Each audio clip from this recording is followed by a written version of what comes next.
কেমন আছেন সবাই? আশা করছি সবাই বেশ ভালো আছেন। আমিও ভালো আছি। আবারও স্বাগতম আমার নতুন একটি ব্লগে। তো দেরি না করে চলুন ব্লগটি শুরু করে ফেলা যাক। বাইরে বৃষ্টিও হচ্ছে, তো চিন্তা করলাম বাড়ির সবার জন্য গরম গরম পরোটা আর দুধ চা। তো যেই বাবা সেই কাজ শুরু।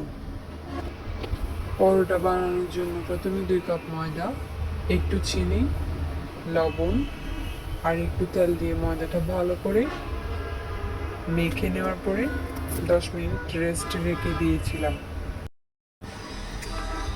তো এবার আমি সব কয়টা পরোটা বেলে নিচ্ছিলাম।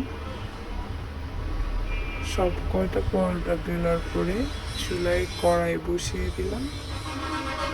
তেলটা যখন অনেক গরম হয়ে আসে তখন আমি পরোটাগুলো সব একটু একটু করে ভেজে নিচ্ছিলাম। পরোটাগুলো বেশ ভালোই ফুলে ছিল, দেখতেও ভালো লাগতেছিল। তো দেখতেই পাচ্ছেন খুব সুন্দর করে ফুলে ছিল পরোটাগুলো।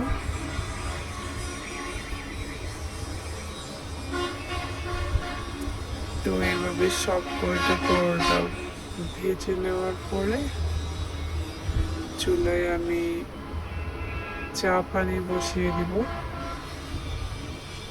চা পানি বসিয়ে দেওয়ার পরে এই যে পরোটা বেলতে গিয়ে যতগুলো থাল বাটি জমা হলো সব ধুয়ে নিচ্ছিলাম।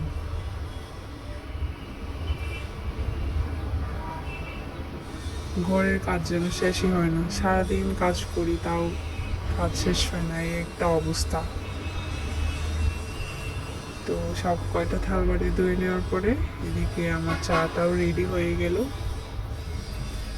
এই তো সন্ধ্যাবেলার নাস্তায় পরোটার সাথে গরম গরম চা।